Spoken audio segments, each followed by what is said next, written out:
बिस्मिल्लाहिर्रहमानिर्रहीम। अस्सलाम वालेकुम। आई एम ख्वाजा मोहसिन इनाम। स्टूडेंट्स, हम सीख रहे हैं स्ट्रेट लाइन की इक्वेशन लिखना। लास्ट लेक्चर में हमने 4 केसेस डिस्कस किए। हमने डिस्कस किया कि किसी हॉरिजॉन्टल लाइन की इक्वेशन कैसे लिखी जाती है। हमने डिस्कस किया कि वर्टिकल लाइन की इक्वेशन कैसे लिखी जाती है। हमने ये भी सीखा कि अगर लाइन नॉन वर्टिकल हो और उसका एक पॉइंट और उसके साथ स्लोप गिवन हो तो इक्वेशन कैसे लिखी जाती है। हमने ये भी सीखा कि अगर किसी नॉन वर्टिकल लाइन का वाई इंटरसेप्ट और उसके साथ उसकी स्लोप गिवन हो तो इक्वेशन कैसे लिखी जाती है। स्टूडेंट्स, इस लेक्चर में हम फर्दर 2 केसेस डिस्कस करेंगे। आइए लेक्चर शुरू करते हैं। स्टूडेंट्स, इस लेक्चर में हम डिस्कस करने जा रहे हैं कि अगर किसी नॉन वर्टिकल लाइन के 2 पॉइंट्स हमें गिवन हो तो इक्वेशन कैसे लिखी जाती है। Equation of a non vertical straight line passing through 2 points. एक पॉइंट को हम कह रहे हैं Q और एक पॉइंट को हम कह रहे हैं R। ये वो पॉइंट्स हैं जो कि गिवन होंगे। तो स्टूडेंट्स, इक्वेशन लिखने के लिए ये फार्मूला यूज होगा। आप इस फार्मूला को इस अंदाज में भी लिख सकते हैं। स्टूडेंट्स, इस तरह इक्वेशन लिखने को हम कहते हैं 2 point form of equation of straight line. आप इसे 2 पॉइंट फार्मूला भी कह सकते हैं। अब स्टूडेंट्स, अगर आप इस फार्मूला को देखें तो it will be confusing for you. आपको लगेगा कि ये तो बड़ा मुश्किल है याद करना, x1 y1 x2 y2 कहां आना है। It is difficult to learn. तो स्टूडेंट्स, इसके लिए मैथमेटिशियंस ने बड़ा आसानी कर दी। आसानी क्या की कि इस बेसिकली फार्मूला को, इनफैक्ट इन दोनों फार्मूलाज को डिटर्मिनेंट की फॉर्म में बड़े आसान अंदाज में लिखा जा सकता है। आप इसी को लिख सकते हैं, it can be written as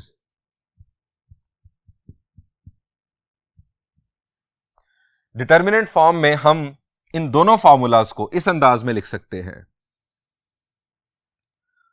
first row x y1, second row x1 y1 1 और third row x2 y2 1 is equal to 0। यानी बजाय इसके कि आप इन फार्मूलाज को याद रखें, वैसे ये भी आपको याद करने चाहिए, लेकिन आप इस डिटर्मिनेंट को याद रख लें और ये डिटर्मिनेंट आपको देखते ही याद हो जाएगा। फर्स्ट रो में x y1, सेकंड रो में x1 y1 1 और थर्ड रो में x2 y2 1। स्टूडेंट्स, डिटर्मिनेंट की एक प्रॉपर्टी हमने फर्स्ट ईयर में पढ़ी थी कि अगर डिटर्मिनेंट का ट्रांसपोज लिया जाए तो उसकी वैल्यू पे कोई फर्क नहीं पड़ता। स्टूडेंट्स, अगर हम इसका ट्रांसपोज ले लें, यानी हम रोज को कॉलम्स बना दें, तो इसे इस अंदाज में भी लिखा जा सकता है। x y1 first row first column बन गया, x1 y1 1 second row second column और third row third column. Students, आपको अगर 2 पॉइंट्स गिवन हो किसी स्ट्रेट लाइन के, किसी नॉन वर्टिकल स्ट्रेट लाइन के, तो आप क्या करेंगे, आप जो पॉइंट्स गिवन हैं x1 y1 एक पॉइंट के कोऑर्डिनेट्स और x2 y2 दूसरे पॉइंट के कोऑर्डिनेट्स इस डिटर्मिनेंट में पुट कर दें। इस डिटर्मिनेंट को आप एक्सपैंड करें, आपके पास उस लाइन की इक्वेशन आ जाएगी। बहुत ही आसान। स्टूडेंट्स, इसके लिए भी लिमिटेशन है कि ये फार्मूला नॉन वर्टिकल लाइन के लिए वैलिड है। अब नॉन वर्टिकल लाइन के लिए क्यों? स्टूडेंट्स, वर्टिकल लाइन में क्या होता है, वर्टिकल लाइन में एब्सिसा सेम रहता है। स्टूडेंट्स, वर्टिकल लाइन की स्लोप हो जाती है अनडिफाइंड। अगर आप इस एक्सप्रेशन को देखेंगे तो इस एक्सप्रेशन में ये फ्रैक्शन अगर आप ऑब्जर्व करें तो क्या होगा कि अगर लाइन वर्टिकल होगी तो वर्टिकल लाइन में एब्सिसा सेम होंगे। अब एब्सिसा सेम होने की वजह से यहां पर बन जाएगा 0। अब 0 बनने की वजह से ये अनडिफाइंड हमारे पास रिजल्ट आ जाएगा। यहां पर भी यही चीज है। ये बेसिकली उन 2 पॉइंट्स की बुनियाद पर हम स्लोप इवेल्युएट कर रहे हैं इस स्टेज पर। So this formula is not valid for vertical lines. ये बात आपने याद रखनी है। हॉरिजॉन्टल लाइंस के लिए ये वैलिड है और ये मैं आपको आखिर पर एक्सप्लेन करूंगा कि किस तरह से ये अपनी शक्ल बदलता है हॉरिजॉन्टल लाइन के लिए। स्टूडेंट्स, आइए इस फॉर्मूला का प्रूफ देखते हैं। स्टूडेंट्स, ये हमारे पास एक नॉन वर्टिकल स्ट्रेट लाइन इस पे हम दो गिवन पॉइंट्स लेट कर लेते हैं। हमारे पास दो पॉइंट्स गिवन है Q और R। एक पॉइंट मैं फर्ज करता हूं कि यहां पर है Q point, that is x1 y1, और R पॉइंट हम फर्ज कर लेते हैं कि यहां पर है x2 y2। स्टूडेंट्स, एक आर्बिट्रेरी पॉइंट हम हमेशा लेट करते हैं। वो क्यों लेट करते हैं? स्टूडेंट्स, ये तो गिवन पॉइंट्स हैं, ये तो न्यूमेरिकल वैल्यूज होंगी, इनफैक्ट एब्सिसा और ऑर्डिनेट की नंबर्स होंगे। अब अगर हमने इक्वेशन लिखनी है स्ट्रेट लाइन की, तो आप जानते हैं स्ट्रेट लाइन की इक्वेशन एक लीनियर इक्वेशन होती है जिसके अंदर आपको वेरिएबल्स नजर आते हैं x और y, बाज़ औक़ात सिर्फ x और बाज़ औक़ात सिर्फ y। वेरिएबल की मौजूदगी जरूरी होती है। अब वेरिएबल को बीच में लाने के लिए हम एक आर्बिट्रेरी पॉइंट कंसीडर करते हैं, दैट इज P। अब P पॉइंट आर्बिट्रेरी है, वो इस स्ट्रेट लाइन पर कहीं पर भी हो सकता है। मैं फर्ज करता हूं कि वो P पॉइंट यहां पर है। ये आर्बिट्रेरी पॉइंट इनफैक्ट हमारी स्ट्रेट लाइन की इक्वेशन में वेरिएबल्स को इंट्रोड्यूस करवाएगा। हम लिखते हैं given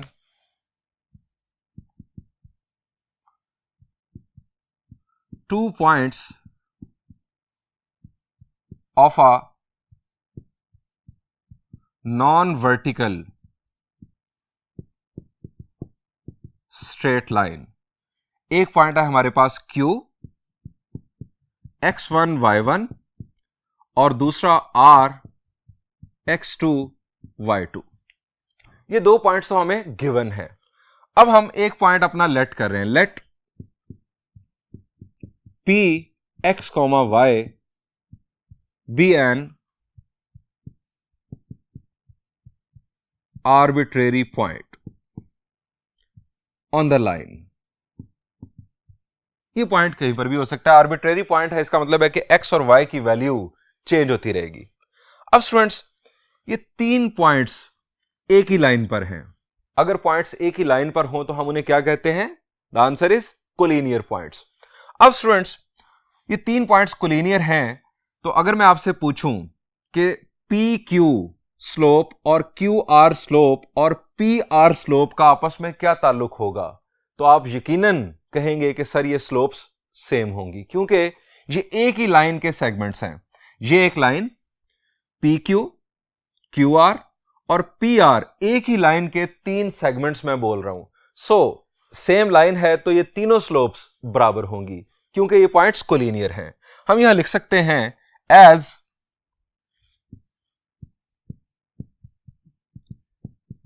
points R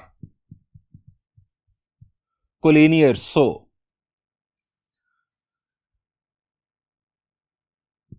M P Q slope P Q will be equal to slope QR will be equal to slope PR। इन तीन स्लोप्स के अलावा इन तीन पॉइंट्स की बुनियाद पर आप कोई फोर्थ स्लोप फाइंड आउट नहीं कर सकते। यही तीन स्लोप्स हैं और ये तीनों स्लोप्स भी इनफैक्ट डिफरेंट नहीं है, ये सेम है। स्टूडेंट्स, अब इनमें वैल्यूज पुट कर देते हैं। अगर हमें पी क्यू स्लोप मालूम करनी है तो हम क्या करेंगे? शाबाश जी, हम न्यूमिरेटर में ऑर्डिनेट्स का डिफरेंस और डिनोमिनेटर में एब्सिसास का डिफरेंस करेंगे और ऑर्डर सेम रहेगा। ऑर्डर सेम होने से मुराद ये है कि अगर मैं न्यूमिरेटर में पॉइंट P का y कोऑर्डिनेट पहले लिखूंगा तो डिनोमिनेटर में पॉइंट P का ही x कोऑर्डिनेट आएगा। सो मैं यहां पर लिखूंगा y माइनस y1, डिनोमिनेटर में x minus x1 is equal to QR x1 minus x2, sorry y1 minus y2 हम लिखेंगे यहां पर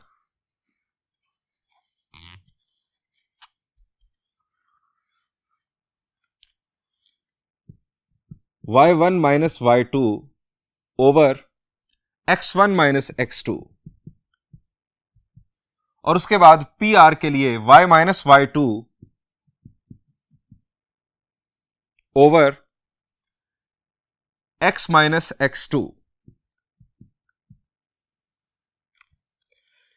स्टूडेंट्स, अब हम अगर पहले इन दो केसेस को कंसीडर कर लें तो हमारे पास ये फर्स्ट फॉर्मूला ये ड्राइव हो जाएगा, और अगर हम इन दो केसेस को कंसीडर कर लें तो हमारे पास ये फॉर्मूला ड्राइव हो जाएगा।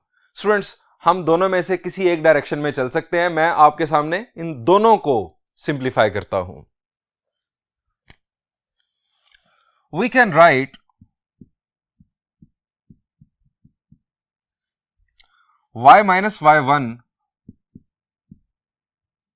over x minus x1 is equal to y minus y2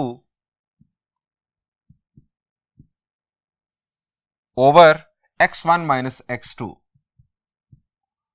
और दूसरा केस, इन दोनों को हम इक्वल लिख सकते हैं। y minus y2 over x minus x2 is equal to y1 minus y2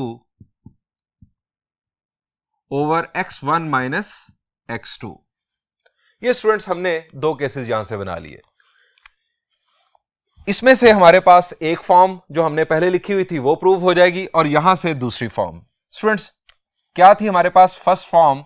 y minus y1 था लेफ्ट साइड पर, is equal to y1 minus y2 over x1 minus x2, और ये x माइनस x1 ये हमारे पास आ गया यहां पर।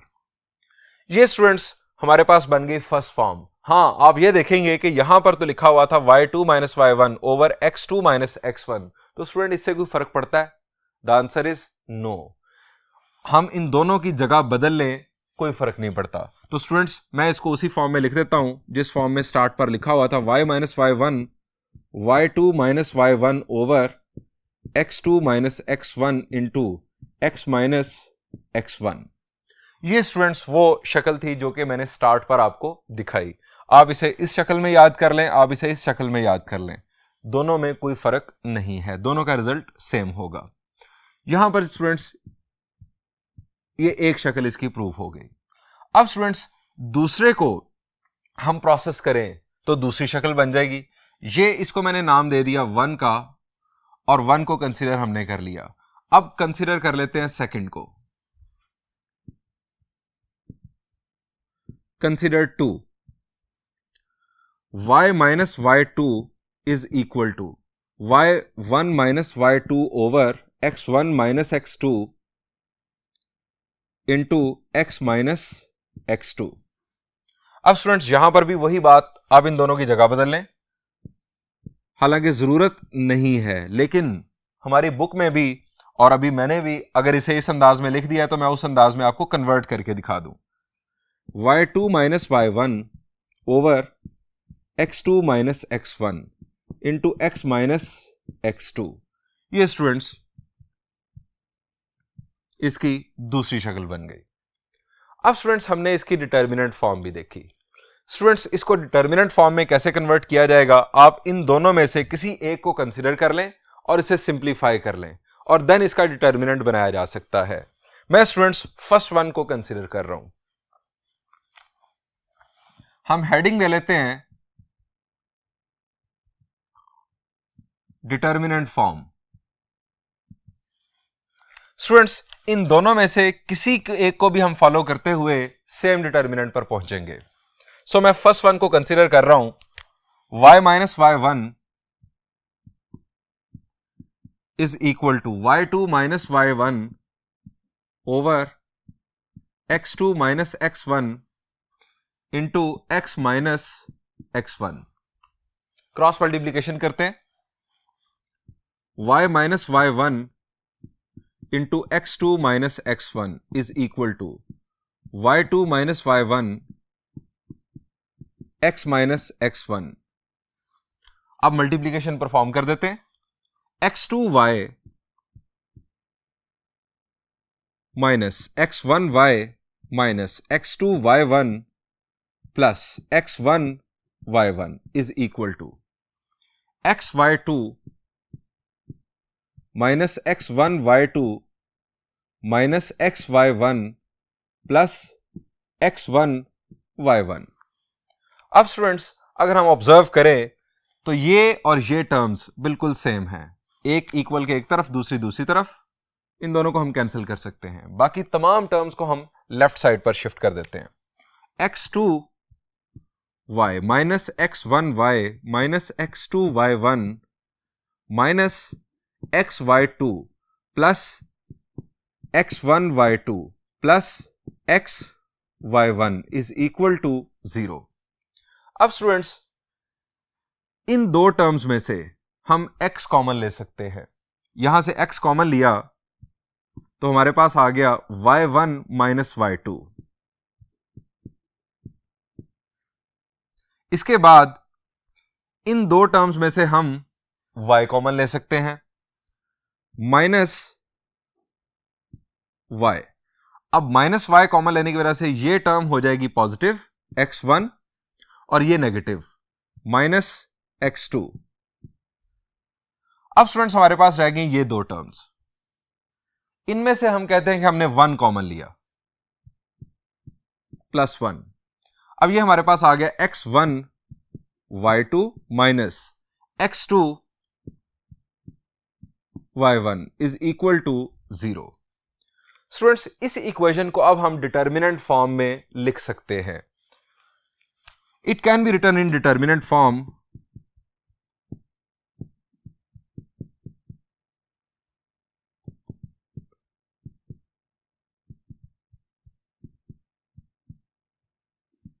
As,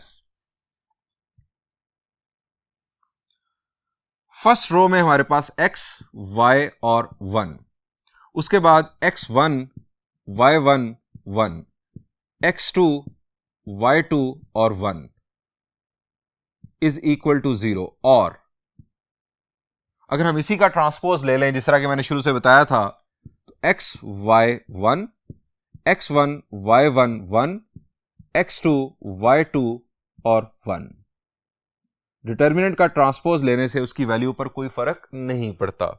अब स्टूडेंट्स, ये किस तरह से हमने लिख लिया, ये जरा देखें। अगर मैं इस डिटर्मिनेंट को फर्स्ट रो से एक्सपैंड करूं तो क्या होगा? आप लिखेंगे x और फिर इस रो और इस कॉलम को छोड़ देंगे, ये आ जाएगा y माइनस y2। समझ रहे? अब आप आगे आ जाएं। नेक्स्ट आप लिखेंगे माइनस, क्योंकि अगर आपको याद हो तो यहां पर आता है हमारे पास positive, then negative, then positive, और इधर को भी नेगेटिव और पॉजिटिव। अगर हम कॉलम वाइज चलते, हम रो वाइज चल रहे हैं, माइनस y। अब रो और कॉलम छोड़ेंगे तो हमारे पास आ जाएगा x1 माइनस x2, ये आप देख रहे हैं। उसके बाद प्लस 1, रो और कॉलम आप छोड़ेंगे तो x1 y2 minus x2 y1। यहां पर अगर आप फर्स्ट कॉलम से एक्सपैंड करेंगे तो यही रिजल्ट आपके सामने आएगा। स्टूडेंट्स, इस फॉर्मूला को डिटर्मिनेंट की शक्ल में याद रखना ज्यादा आसान है। सो अगर आपको वो फॉर्म याद नहीं होती तो आप डिटर्मिनेंट को एटलीस्ट याद रख लें। स्टूडेंट्स, अब हम देखते हैं कि अगर लाइन हॉरिजॉन्टल हो तो इस इक्वेशन में क्या चेंज आएगा, इस फॉर्मूला में इनफैक्ट क्या चेंज आएगा।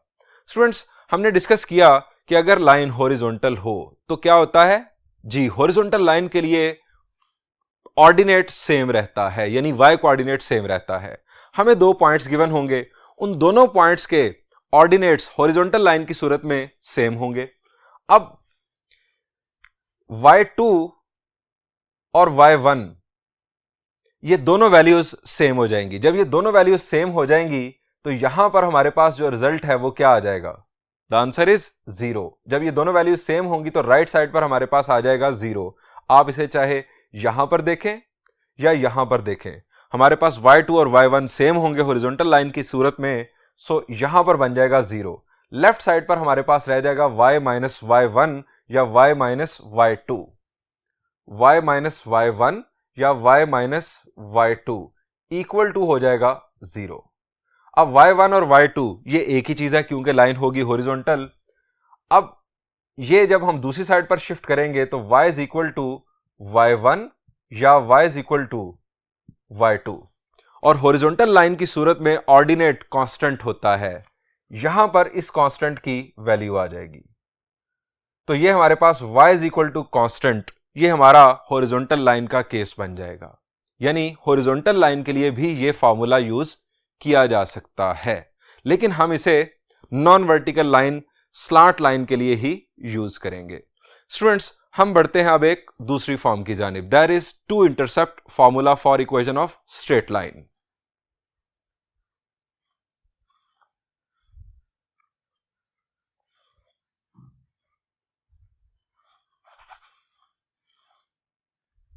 To intercept form of equation of straight line. Students अल्फाज पर गौर कीजिएगा।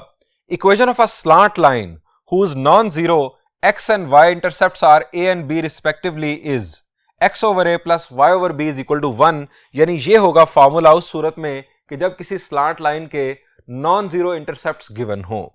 a है हमारे पास x इंटरसेप्ट और b है y इंटरसेप्ट। यहां पर x इंटरसेप्ट अगर पुट कर दिया जाए, यहां पर y इंटरसेप्ट की वैल्यू अगर पुट कर दी जाए तो हमारे पास उस स्लांट लाइन की इक्वेशन आ जाएगी। स्टूडेंट्स हमने स्लोप इंटरसेप्ट फॉर्म पढ़ी, हमने डिस्कस किया कि उसको वर्टिकल लाइंस के लिए यूज नहीं किया जा सकता, सिर्फ नॉन वर्टिकल लाइंस के लिए वैलिड है। हमने पॉइंट स्लोप फॉर्म पढ़ी, वो भी नॉन वर्टिकल लाइंस के लिए वैलिड है। हमने अभी 2 पॉइंट फॉर्म पढ़ी, वो भी नॉन वर्टिकल लाइंस के लिए वैलिड है। स्टूडेंट्स यहां पर देखें कंडीशन क्या है, यहां पर है स्लांट लाइन की कंडीशन, यानी ये वर्टिकल लाइंस के लिए भी वैलिड नहीं है और ये हॉरिजॉन्टल लाइंस के लिए भी वैलिड नहीं है। सवाल यह है कि क्यों?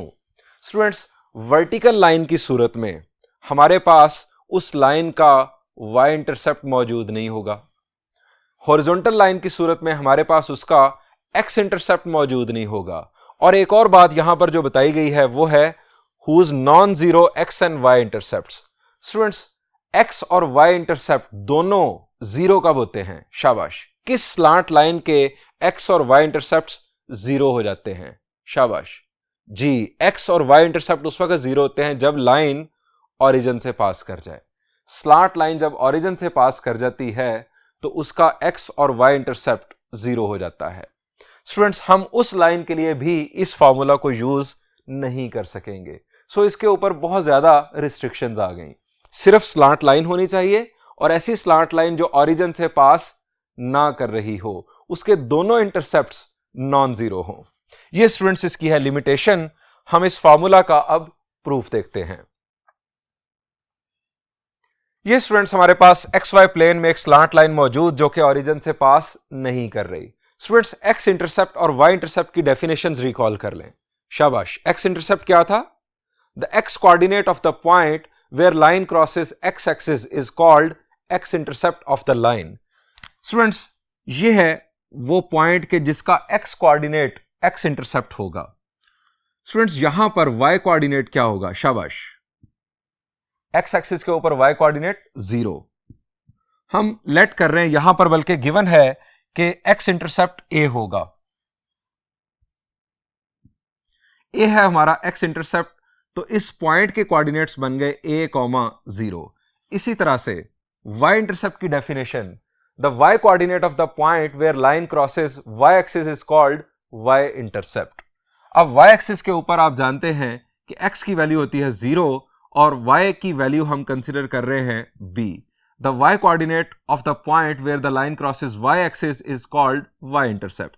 ये है हमारे पास y इंटरसेप्ट और ये है हमारे पास x इंटरसेप्ट। अब गिवन हमें सिर्फ x और y इंटरसेप्ट्स हैं, हमने उनसे पॉइंट बना लिए। हम इसकी वर्किंग स्टार्ट करते हैं। Given a is equal to x intercept, b is equal to y intercept। अब पॉइंट बनाने के लिए हम क्या लिखेंगे? as a is x intercept, so point will be, हमेशा आप x और y इंटरसेप्ट से पॉइंट बना सकते हैं। a अगर x इंटरसेप्ट है तो पॉइंट विल बी a, 0। अगर 5 x इंटरसेप्ट हो तो 5, 0 पॉइंट होगा। अगर 3 x इंटरसेप्ट हो तो 3, 0 पॉइंट होगा उस लाइन का। Similarly as b is y intercept, so point will be 0, b। Students हमें x इंटरसेप्ट गिवन था, हमें y इंटरसेप्ट गिवन था, हमने दोनों को यूज करते हुए 2 पॉइंट्स बना लिए। स्टूडेंट्स हमारे पास इस लाइन के 2 पॉइंट्स आ चुके हैं। क्या हम 2 पॉइंट फॉर्मूला यूज नहीं कर सकते जो हमने पहले ड्राइव किया? The answer is yes. Students हम 2 पॉइंट फॉर्मूला यूज करते हुए इस लाइन की इक्वेशन अब लिख सकते हैं। स्टूडेंट्स जरा रिकॉल करें, क्या हम कोई और फॉर्मूला भी यूज कर सकते हैं यहां पर? मैं चलें आपसे पूछ लेता हूं, क्या हम पॉइंट स्लोप फॉर्मूला यूज कर सकते हैं इस लाइन की इक्वेशन लिखने के लिए कि जिसके लिए हमारे पास 2 पॉइंट्स आ चुके हैं? पॉइंट स्लोप फॉर्मूला हम कब यूज करते हैं? जब हमारे पास एक पॉइंट हो और उसके साथ उस लाइन की स्लोप हो। क्या इन 2 पॉइंट्स की मदद से हम इस लाइन की स्लोप मालूम नहीं कर सकते? द आंसर इज यस, कर सकते हैं। हम इन 2 पॉइंट्स की मदद से अगर स्लोप मालूम कर लें और फिर इन दोनों में से किसी एक पॉइंट को यूज कर लें तो पॉइंट स्लोप फॉर्मूला की मदद से भी हम इस फॉर्मूला तक पहुंच सकते हैं। स्टूडेंट्स, दूसरा रास्ता, स्लोप इंटरसेप्ट फॉर्मूला हम कब यूज करते हैं? जब हमारे पास लाइन की स्लोप हो, जो कि इन 2 पॉइंट्स की मदद से हम मालूम कर सकते हैं, और इंटरसेप्ट कौन सा हो? जी, वाई इंटरसेप्ट अगर हमारे पास मौजूद हो। वाई इंटरसेप्ट हमारे पास बी मौजूद है, स्लोप हम मालूम कर सकते हैं इन दोनों पॉइंट्स की मदद से, और स्लोप इंटरसेप्ट फॉर्मूला यूज करते हुए भी हम इस फॉर्मूला को ड्राइव कर सकते हैं। सो हमारे पास इस वक्त 3 ऑप्शंस हैं, 2 point form, point slope form और स्लोप इंटरसेप्ट फॉर्म। स्टूडेंट्स, आपका जो दिल चाहे आप वो यूज कर सकते हैं। मैं इस वक्त इन 2 पॉइंट्स को यूज करते हुए 2 पॉइंट फॉर्मूला यूज कर रहा हूं। उससे पहले हम अपना पी आर्बिट्रेरी पॉइंट लेट कर लेते हैं ताकि हमारी इक्वेशन के अंदर वेरिएबल्स शामिल हो जाएं। Let P x comma y be an arbitrary point on the line. कहीं पर भी आप ये पॉइंट चूज कर सकते हैं। ये मैंने पॉइंट चूज कर लिया।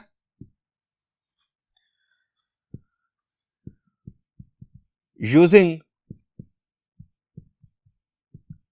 2 point form of equation of straight line. अब 2 पॉइंट फॉर्म में मैं डिटर्मिनेंट फॉर्मूला यूज कर रहा हूं।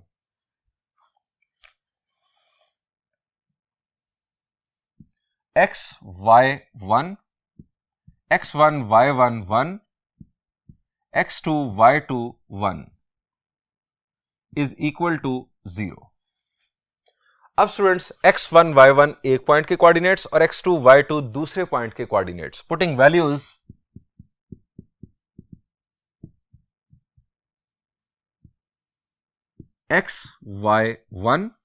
x1 y1 a और 0, यहां पर 1, और x2 y2 0 b दूसरे पॉइंट के कोऑर्डिनेट्स।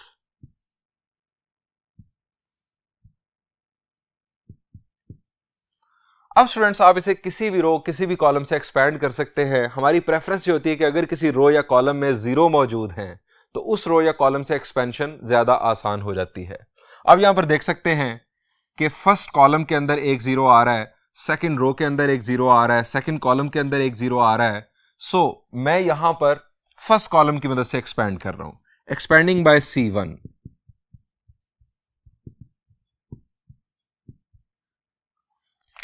हमारे पास first positive, then negative, then positive.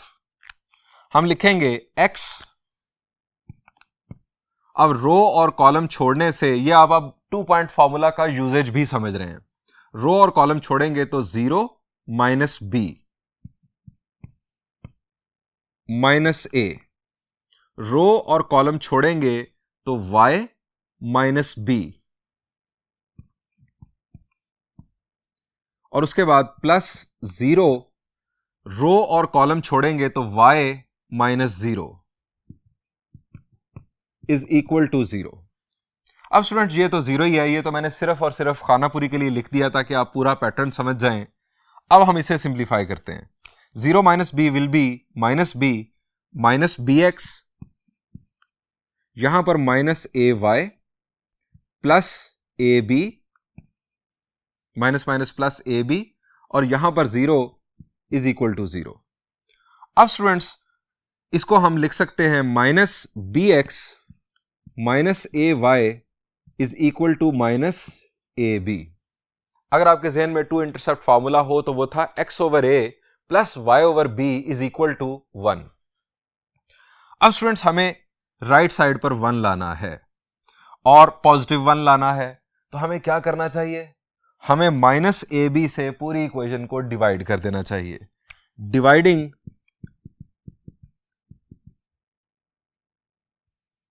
Both sides by negative minus a B.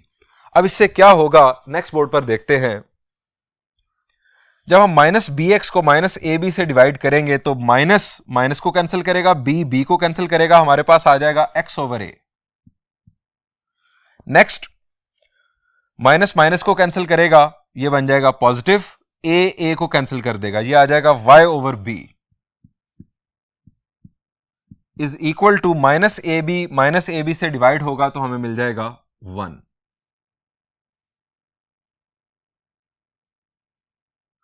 Proved. Students, मैं आपको पहले भी बता चुका हूं कि हम इस फॉर्मूला को पॉइंट स्लोप फॉर्म और स्लोप इंटरसेप्ट फॉर्म को यूज करते हुए भी ड्राइव कर सकते थे। स्टूडेंट्स, एक छोटी सी एग्जांपल भी आपको साथ दे देता हूं कि इसको हम किस तरह से यूज करेंगे। अगर हमें एक प्रॉब्लम गिवन है, right equation of a straight line whose x intercept is 3 and y intercept is 4. Right equation of a straight line whose x intercept is 3 and y intercept is 4. दोनों intercepts मौजूद हैं, हम to intercept formula use करेंगे। हम इसका solution लिखेंगे using two intercept form. x over a plus y over b is equal to 1। x के नीचे x इंटरसेप्ट और y के नीचे y इंटरसेप्ट, ये याद दिलाने के लिए x over 3 plus y over 4 is equal to 1। Students, ये आ गई हमारे पास इक्वेशन। आप इस इक्वेशन को फर्दर सिंप्लीफाई करके भी लिख सकते हैं।